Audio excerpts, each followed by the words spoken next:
প্রিয় দ্বিতীয় শ্রেণীর পরীক্ষার্থী বন্ধুরা, তোমাদের জন্য এই ভিডিওটিতে আমি আলোচনা করতে চলেছি দ্বিতীয় শ্রেণীর গণিত বিষয়ের প্রথম পর্যায়ক্রমিক মূল্যায়নপত্র 2026, অর্থাৎ 2026 সালের প্রথম ইউনিট টেস্টের দ্বিতীয় শ্রেণীর গণিত বিষয়ের প্রশ্নপত্র সম্পূর্ণ সমাধান সহ ভিডিওটিতে আলোচনা করতে চলেছি। পূর্ণমান 20, সময় 40 মিনিট। পরীক্ষার্থীর নামের জায়গায় তোমরা তোমাদের নাম, ক্রমিক সংখ্যার জায়গায় তোমরা তোমাদের রোল নাম্বার, বিদ্যালয়ের নামের জায়গায় তোমরা তোমাদের বিদ্যালয়ের নাম লিখবে। প্রাথমিক শিক্ষা পর্ষদের নির্দেশ অনুযায়ী নবপ্রবর্তিত পদ্ধতি অনুসরণ করে এই প্রশ্নপত্রটি তৈরি হয়েছে। প্রথমে আমরা দেখে নেব এক দাগে। ছবি দেখে ফাঁকা ঘরে ঠিকমতো সংখ্যা লেখো। দুটো প্রশ্নের সমাধান করতে হবে, 2 মার্ক। এখানে প্রথম ছবিতে আমরা দেখতে পাচ্ছি, দেখে নেওয়া যাক। এখানে আছে 9, 8, 4, 5, 7। তাহলে 4, 5, 7, এখানে 9, 8।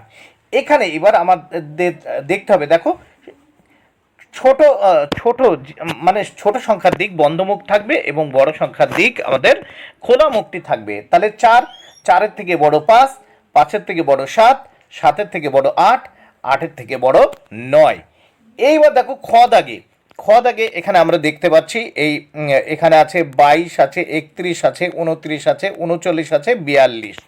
এখানে আমাদের দেখো খোলা মুখের দিকে বড় সংখ্যা এবং বন্ধ মুখের দিকে ছোট সংখ্যা লিখতে হবে। তাহলে 42 বড় সংখ্যা, তার থেকে ছোট 39, তার থেকে ছোট 31, তার থেকে ছোট 29, তার থেকে ছোট হচ্ছে 22। তাহলে 42, 39, 31, 29, 22। এবার নেক্সট আমরা দেখে নেব 2 দাগে কি করতে হবে, নিচের খালি ঘরে সংক্ষেপে ঠিক পূরণবাচক সংখ্যা লেখো। 4টি প্রশ্নের উত্তর করতে হবে, 4 মার্ক। প্রত্যেকটি প্রশ্নের জন্য 1 মার্ক করে বরাদ্দ।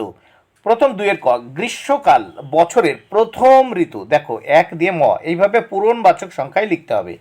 খ দাগে হেমন্তকাল বছরের চতুর্থ ঋতু, তাহলে চতুর্থ ঠিক এইভাবে লিখবে। গ দাগে বসন্তকাল বছরের ষষ্ঠ ঋতু, ষষ্ঠ কিন্তু এইভাবে লিখতে হবে। ঘ দাগে শীতকাল বছরের পঞ্চম ঋতু, ঠিক এইভাবে লিখতে হবে। নেক্সট আমরা 3 দাগে দেখব। 3 দাগে কি বলেছে, নিচের সংখ্যাগুলি দশকের ঘরের স্থানীয় মান লেখো। নিচের সংখ্যাগুলি দশকের ঘরের স্থানীয় মান লেখো। 4টি প্রশ্নের উত্তর করতে হবে, 4 মার্ক। প্রত্যেকটির জন্য কিন্তু 1 মার্ক করে বরাদ্দ। এখানে কতে 29 আছে, দশকের ঘরের সংখ্যা হচ্ছে 20। খতে 35 আছে, দশকের ঘরের সংখ্যা হচ্ছে স্থানীয় মান, দশকের ঘরের স্থানীয় মান হচ্ছে 30। গতে 18, দশকের ঘরের স্থানীয় মান 10। ঘতে 43 আছে, দশকের ঘরের স্থানীয় মান হচ্ছে 40। এবার আমরা এই প্রশ্নপত্রের নেক্সট পেজ দেখে নেব। নেক্সট পেজে কি বলেছে 4 দাগে দেখে নেওয়া যাক। টাকা পয়সার হিসাব লেখো। এখানে টাকা পয়সার হিসাব লিখতে বলেছে। 4টি প্রশ্নের উত্তর করতে হবে, 4 মার্ক। প্রত্যেকটির জন্য 1 মার্ক করে বরাদ্দ। 4-এর ক, 7 টাকা 50 পয়সা সমান সমান 7.5 টাকা, শূন্যস্থানে 7.5 টাকা। খ দাগে 2 টাকা 50 পয়সা সমান সমান 2.5 টাকা। গ দাগে 1 টাকা 50 পয়সা সমান সমান 1.5 টাকা। ঘ দাগে 5 টাকা 50 পয়সা সমান সমান 5.5 টাকা। নেক্সট আমরা দেখব 5 দাগে।